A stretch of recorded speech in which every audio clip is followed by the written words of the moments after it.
Alright, hi guys. So today in this video I am going to summarize everything that we should have covered in Unit 2. Our unit is called Networks of Exchange, and I have here this beautiful map from Freemanpedia. Wonderful website, y'all should check it out.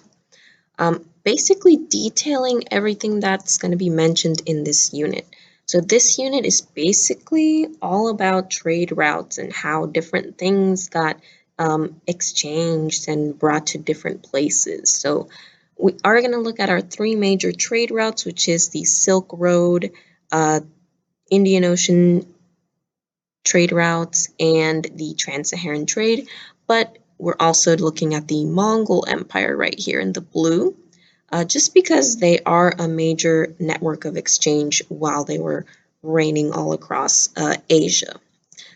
All right, so we're going to start off with our first topic, the Silk Road. So this is 2.1, the Silk Roads.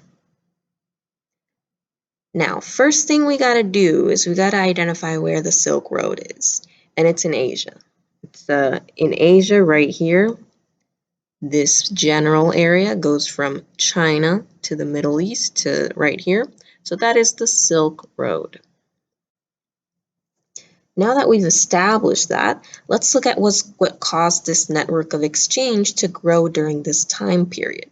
So if we look here at our causes, first we've got the rise of new empires like the Abbasid Caliphate, which you'll remember from Unit 1, and Tang China. Remember that the Abbasid Caliphate revitalized the Silk Road trade after the fall of the Roman and the Han empires, so just keep that in mind. The Mongol Empire is going to be the big empire that we're talking about in this unit. So the Mongol Empire is an empire from China to the Middle East, and it's ruled by none other than the Mongols. So they are nomadic warriors, and we'll get into them in a bit. So the Mongol Empire is going to actually keep the Silk Road trade going, which eventually causes it to grow. If you remember, political stability usually means stable trade. So we're also going to have, as one of the causes of this growth, improvements in transportation technologies. So things like the magnetic compass, the rudder, and the junk ship from China are going to be invented, and they are going to help make trade flourish, because the more efficient ways we have to get through different places, the more trade we're going to make. So if we just look at this junk ship, we can see that it is pretty revolutionary. And the main thing about this is that it has multiple sails. So most of the ships before this had like one sail, and it's going to be almost as long as 400 feet, which is good for rough voyages on the sea, which is ultimately good for trading. Okay, things like the compass and the rudder are going to help us basically be better able to navigate. So now let's look at the effects of all of this growth. So one of the big effects is we're going to have more cities and oases pop up along the Silk Road. So cities like Kashgar and Samarkand, which are right here on this map, right here and here, they're going to pop up along the Silk Road. We're also going to have this new thing, new invention called caravanserai, and they're basically inns. So if you're traveling along the Silk Road, you're going to want to stop because there's a lot of like rough territory where you're at. So right here, all of these dots are where there are caravanserai along the Silk Road. So if you see this picture, it's a picture of a caravanserai in Kabul. It's actually a recreation, it's not the original. So caravanserai are just places where you could stop and people could rest, animals could rest, and sometimes you could trade your animals for fresh new ones. We're also going to have, let's look at this chart here, innovations in commerce, so commercial innovations to put it in another way. So we have the introduction of a money economy, And this just means that you're using money rather than bartering, which just means trading. So money economies first developed in China, where they used copper coins as currency. However, these became too inconvenient for everyday transactions, so they developed flying cash. And this is just paper money, which is just currency in paper form. So this is going to allow a merchant flying cash to deposit paper money under their name in one location and withdraw that same amount on another location. So this is eventually going to lead to the development of banking houses, which were locations where you could exchange flying cash. And this is just the precursor to modern banking. So this is like the foundation of modern banking.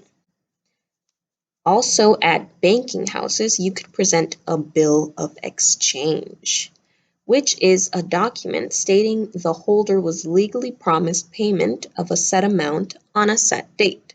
So it's another way of getting monies.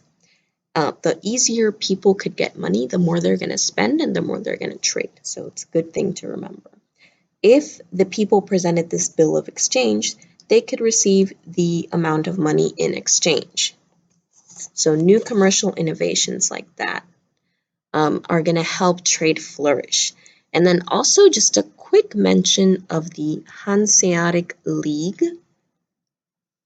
So this was basically a commercial alliance in Europe, and I know that's a long way from the Silk Roads, but I promise they're connected.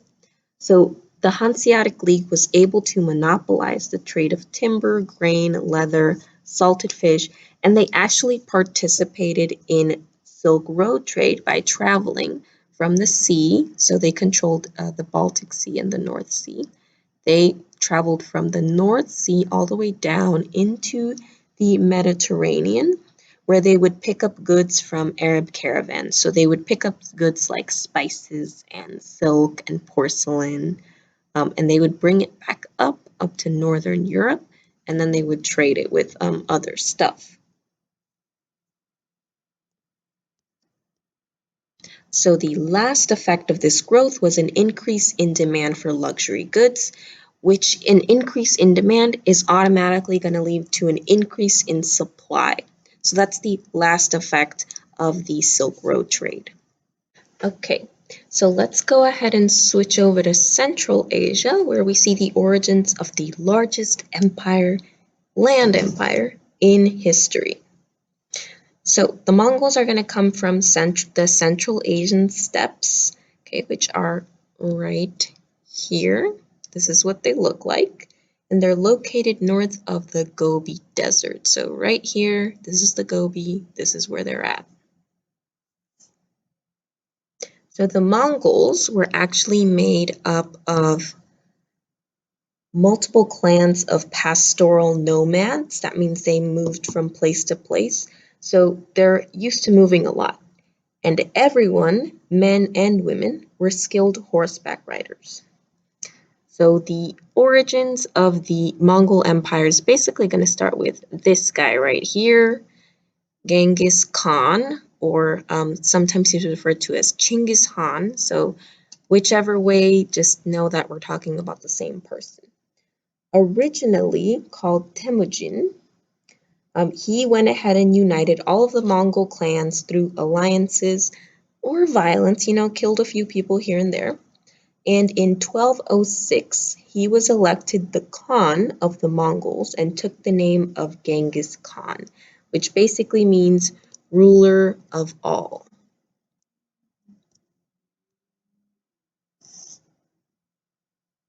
So now that Chinggis Khan has his Mongolian army, he's ready to do some conquering, and he's going to go ahead and conquer like pretty much everything in sight. If we look at this map right here, it shows the military conquests of the Mongol Empire. So the Mongols often used brutal tactics like killing everyone in a village or a city if they resisted the Mongols. But if your village or city surrendered right away, they usually spared you and left you alone as long as you paid tribute to the Mongols and acknowledged their rule. So the Mongols are going to go ahead and establish khanates, so Mongolian kingdoms, all over Asia. And we see a few of their battles right here. This is the siege of Suzdal right here in Russia. This is the siege of Baghdad. Where's Baghdad? Right here. And then this is the siege of Kabul, not Kabul, Kaffa, which is over here. Yes, right there. All right, the Mongols are also going to improve siege weapons. So these are just weapons that you use when you attack cities with a wall. So to attack a city with a wall, that's like to lay siege to it. And this included portable towers and catapults. So this is a good illustration of a catapult that they use. And this is actually the catapult they use to throw over all of those dead bodies infected with the bubonic plague, which ultimately contributed to the spread of the plague. But we're not going to talk about that right now. So once the Mongols, established their khanates, they went around conquering. There was this period of prolonged peace in the Mongol Empire called Pax Mongolia or Pax Mongolica, as your textbook likes to say. So here, the Mongols are going to go ahead and establish a new capital at Karakorum, and this is in modern-day Mongolia, right over here. And Chinggis Khan is also going to build a lot of bridges, so points for developing your infrastructure.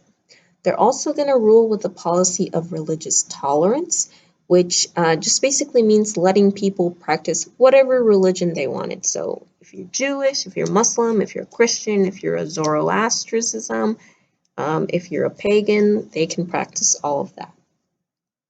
They also revitalized trade through the Silk Roads.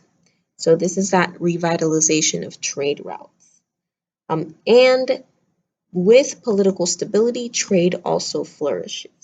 Why is that the case? Because if you have constant interruptions in political power, like invasions and people coming and destroying your capital, or a coup, or a regime change, or a war, then trade can be easily disrupted. But if you have one single empire controlling almost every part of a trade route, then you can get a lot more done. And the last thing that's going to happen during this Pax Mongolica was the development of the Uyghur alphabet. So that's this right here. So Chinggis Khan actually had a scribe develop this in an attempt to further unite the empire. Unfortunately, Chinggis Khan is going to die soon after this period of peace. But not to worry, because his grandsons are going to keep expanding the empire. So let's go ahead and take a look at that. All right, so in looking at the expansion, first let's go ahead and see our map. And the first part of the map we're going to go to is the Khanate of the Golden Horde. So let's see what Batu Khan is up to. So Batu Khan and the Golden Horde are going to go and head out west to Russia, and they're going to conquer all of the Russian kingdoms of the Kievan Rus. So the Mongols managed to extract tribute from the divided Russian kingdoms until the rulers of the city-state of Moscow grow to be too powerful, and they're eventually going to unite all of the Russian kingdoms and expel the Mongols from Russia. They're going to kick them out. The Mongols are going to have an influence in Russian culture. If you remember the Russia video that I showed you guys back in Unit 1. So that kind of ties that in. So here is the Khanate of the Golden Horde, mostly Russia.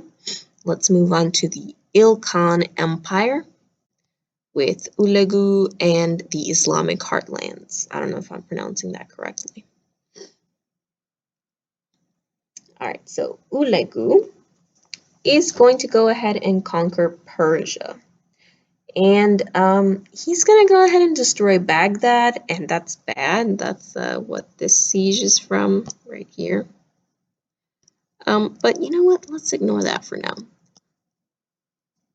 So when he conquers and establishes his Ilkhanate, okay, that's basically what he's going to call his kingdom in Persia and the Middle East.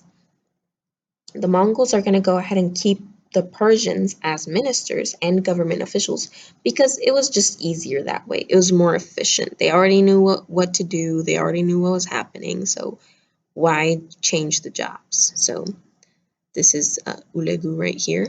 This was Batu Khan.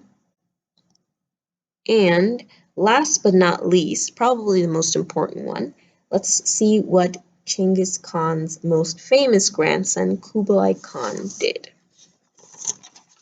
All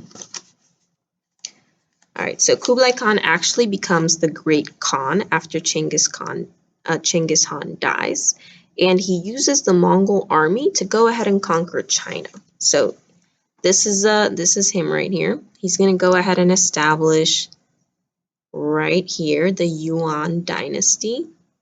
He's going to go ahead and conquer this area right here, the Song Empire.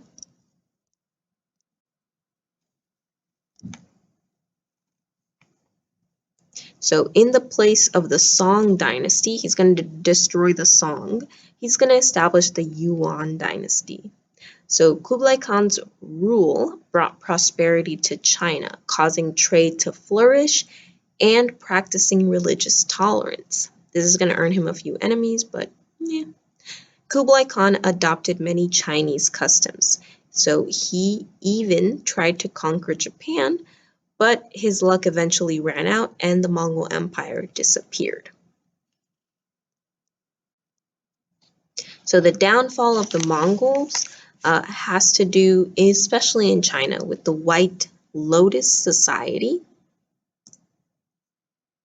Okay, and this society is going to plan to end the Yuan dynasty. Then in 1368, Zhu Yuanzhang, I don't know if I'm pronouncing that correctly. 屈允章，屈允章。 Okay, Zhu Yuanzhang is going to overthrow the Yuan dynasty and establish the Ming dynasty. So this is this guy right here, the first Ming emperor. So this dynasty is going to rule China until the last one, the Qing dynasty, is going to overthrow them. But we'll get to that later. The Mongols in the Ilkhanate had already converted to Islam. So by this time, they had already blended into the population. And we looked at what happened to the Mongols in Russia. They got expelled. So they ultimately retreated back to Mongolia, in that region right there. So what were some of the long-term impacts of the Mongol Empire? Even though the Mongol Empire only lasted a few hundred years, it had many long-term effects. So it was the largest land empire in history.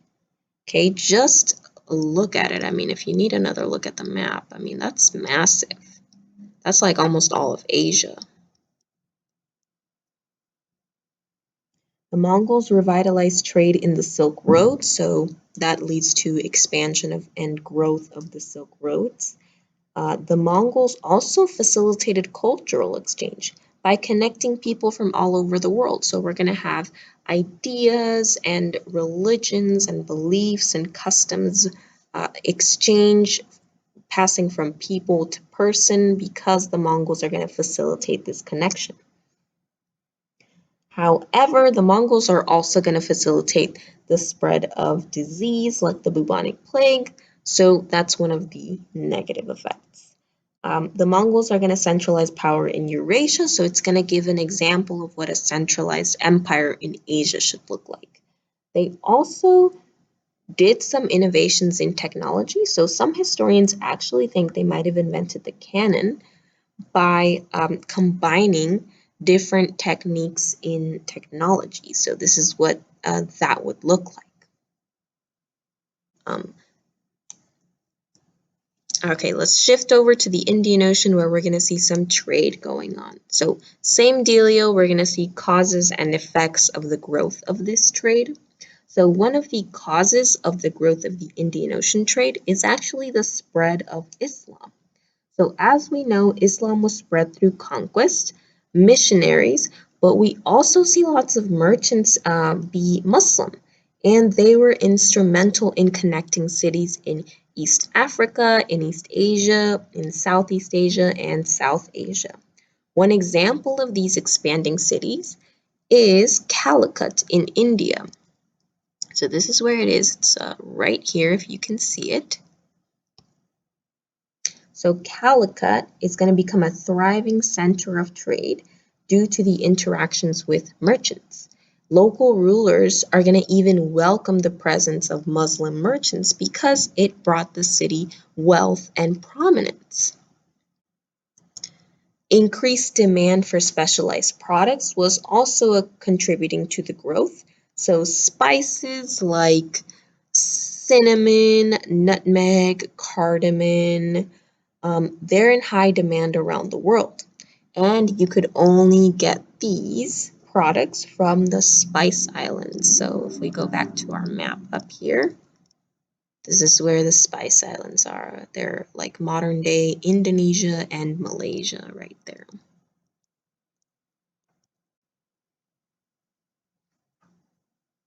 Other items that were in high demand were cotton and pepper from India, ivory and gold from Africa, and silk and porcelain from China. Also, we had horses, figs, and dates that are going to come from the Middle East. One thing to mention here is the Indian Ocean slave trade. Yes, there was a slave trade. Slaves were in high demand as well as the spices. And here it's important to remember that this is not like the Atlantic slave trade, where the slaves are going to come from West Africa. That's probably the slave trade you're most familiar to. So slaves in the Indian Ocean slave trade are mostly going to come from East Africa. And they're going to go ahead and work in seaports as household servants, as soldiers or sailors, and they're going to have more opportunity to develop communities, and they also had certain rights. So as a result of this, African words, musical styles, and customs can be found in places like Oman and India today.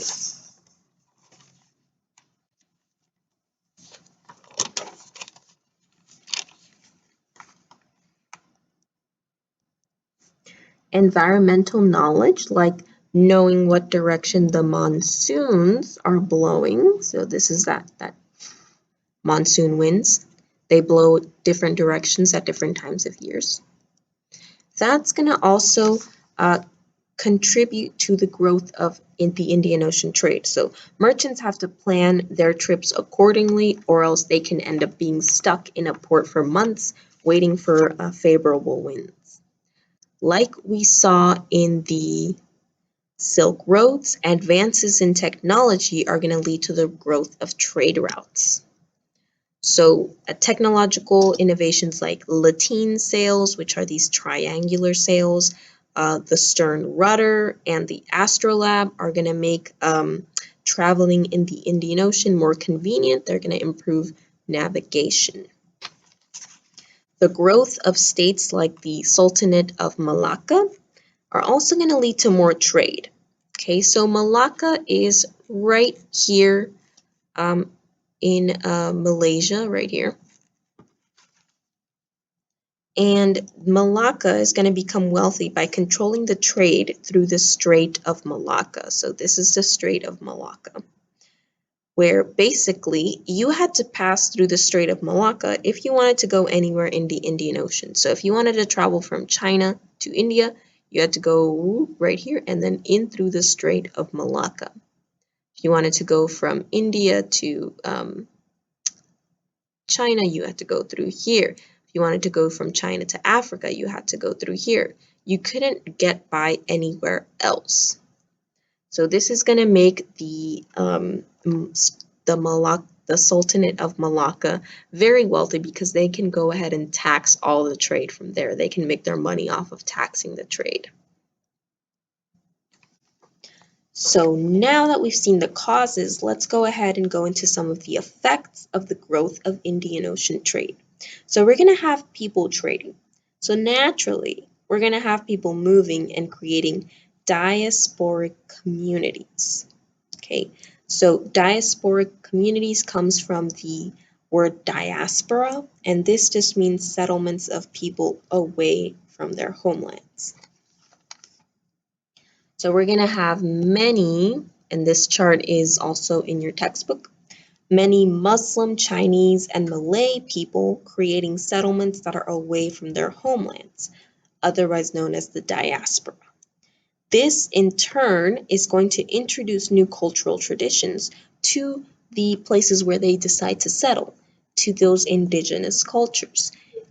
The indigenous cultures where they decide to settle are also going to influence these diasporic communities as well. So we see kind of an interchange of cultural customs. As a response to the increased demand for products, states like the Indian Kingdom of Gujarat became the go-between for trade between East and West. So this is going to make them lots of money in the long run. We're going to have Swahili city-states also grow and become wealthy because of this increased trade. So the Swahili city-states are mostly going to export ivory, gold, and slaves while importing porcelain and cotton.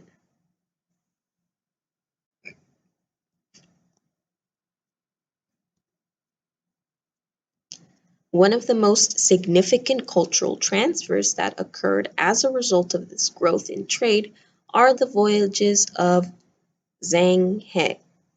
Am I pronouncing that right? Zheng He. All right, the voyages of Zheng He. So his 7 voyages on his fleet of treasure ships. So this is Zheng He right here.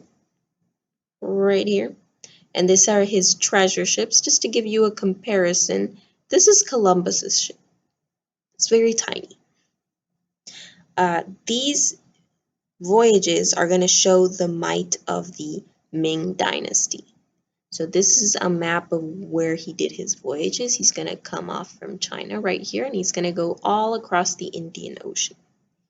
These voyages were also intended to receive tribute from the people Zheng He encountered and open up new markets for Chinese goods. So everywhere he went and he stopped, he's going to go ahead and ask for some Chinese tribute, and then he's going to go back and bring all of these different things from all over the world back to the emperor's court in China. So he even brought a giraffe from Africa to the king's court.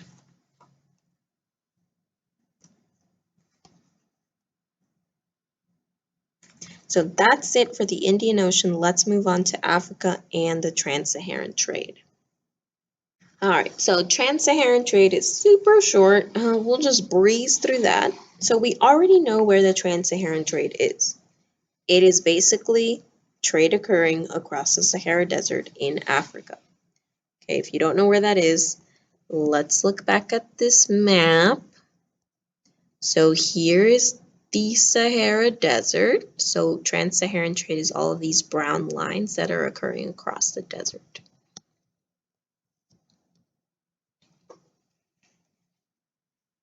So this trade is going to connect West Africa to the North Africa and the Middle East.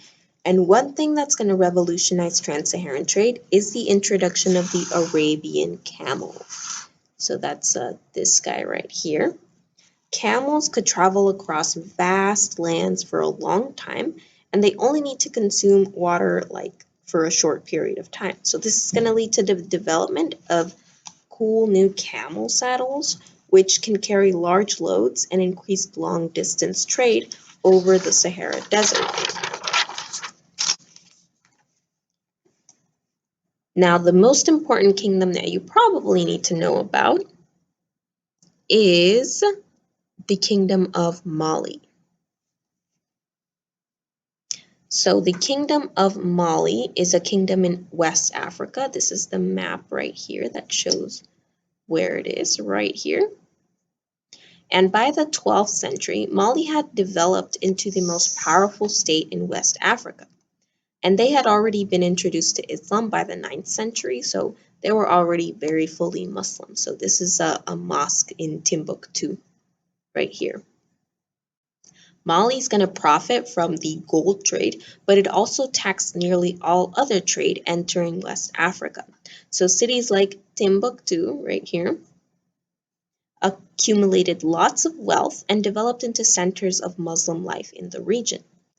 Mali's founder, Sundiata, is going to use his Muslim connections to establish trade relations with North African and Arab merchants. So that's how they're going to get that connection to all of that trade.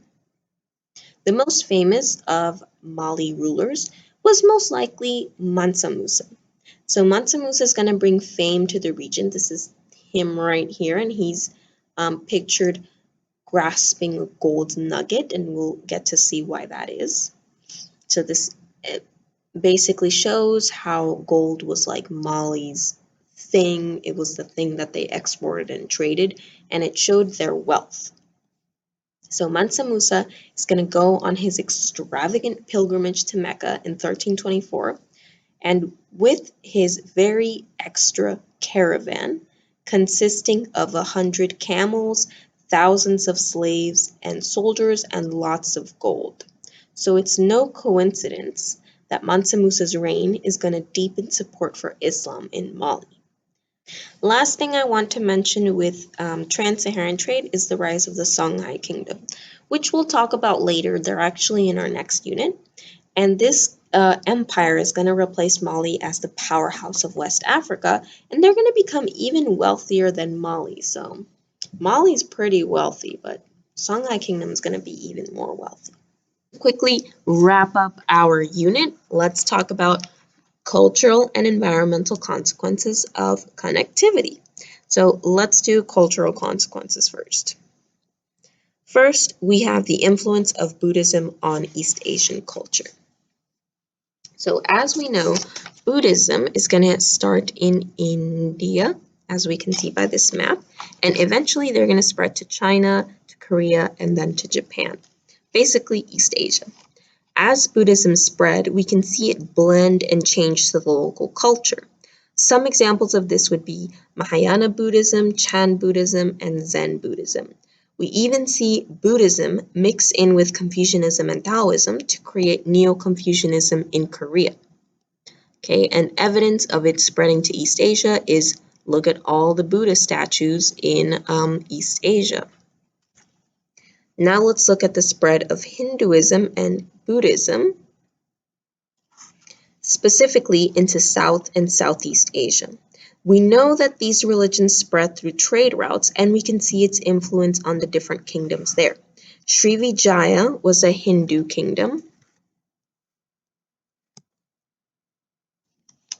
while Majapahit was a Buddhist kingdom later on. The Sinhala dynasties in Sri Lanka, and they're basically right here, this is Sri Lanka, became centers for Buddhist studies, and priests would often advise monarchs on government matters.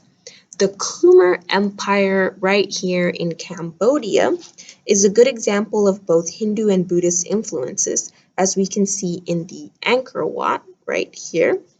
That was originally a Hindu monument, but later on Buddhist statues were added to it. So that shows that blend of cultures. For the spread of Islam, let's look at this chart here. This is from your textbook, and it shows how Islam influenced the places it spread to. We'll focus on Africa and South Asia. So in Africa, Swahili became this blend of Bantu and Arabic, and we had cities like Timbuktu, which became centers for Islamic learning. In South Asia, we saw the development of Urdu, which melded Hindi, Arabic, and Farsi to create a new language that is actually still spoken in Pakistan today.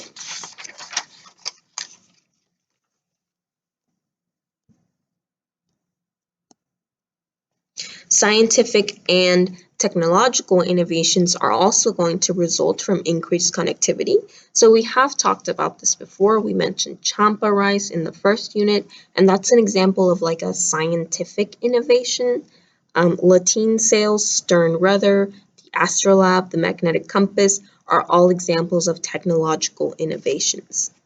We also see the growth of cities like Hangzhou, Kashgar, and Samarkand, and factors contributed to the growth of these cities were, if we look at the chart here, this is also in your textbook, political stability, decline of invasions, safe and reliable transportation, the rise of commerce, plentiful labor supply, and increased agricultural output. So these are all factors that are going to contribute to the growth of cities. Now, we also had some declining cities in this time period, like Constantinople. So factors contributed to the decline of cities were political instability and invasions, disease, and the decline of agricultural productivity. The increased connectivity also made the spread of epidemics possible. So the spread of the bubonic plague, otherwise known as the Black Death, is also going to result from the Crusades, where Europeans came to the Middle East to take back the Holy Land, and they're going to come back to Europe, and maybe they catch a little disease on their way there, and they spread it to Europe. So the Black Death is not only going to lead to lots of death, but also by reducing the population, economic productivity declined in Europe as well. Last thing we want to look at with consequences of connectivity is the tales of travelers. So these travelers, by documenting their journeys, they're going to give insight as to what different parts of the world were like. So Marco Polo, this guy right here, traveled to China and stayed with Kublai Khan's court. His accounts are going to increase European intrigue into East Asia. Ibn Battuta, right here, was a Muslim scholar from Morocco that traveled all throughout the Muslim world, otherwise known as Dar es Salaam. His travels document how different cultures in Central Asia, India, and Africa adopted Islam and changed it to better suit their cultures. And finally, our main lady right here, Margery Kempe, was an English mystic who made pilgrimages to Jerusalem, Rome, Germany, and Spain. And her experience is really unique because it's one of a middle-class woman who couldn't read or write.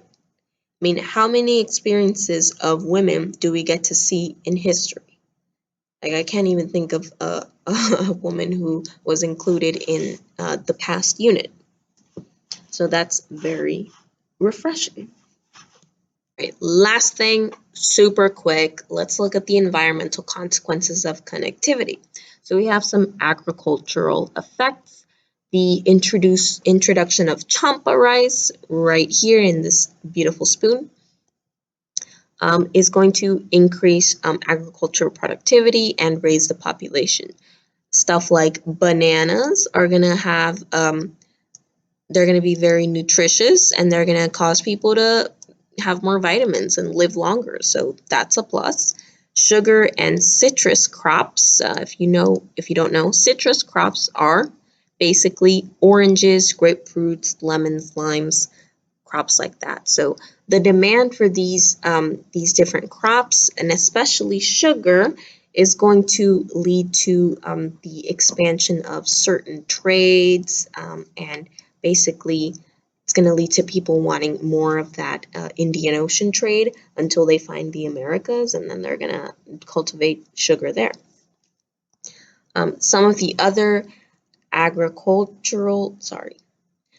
another effect of connectivity is going to be the degradation of the environment, so the destruction of the environment, mostly from overgrazing or deforestation, like we see here in this picture, or soil erosion. And then last but not least, the expansion of epidemics like the bubonic plague, otherwise known as the Black Death. So if we see this is going to originate in China and it's going to just spread all over the world. So that's one of the major consequences of this increased connectivity.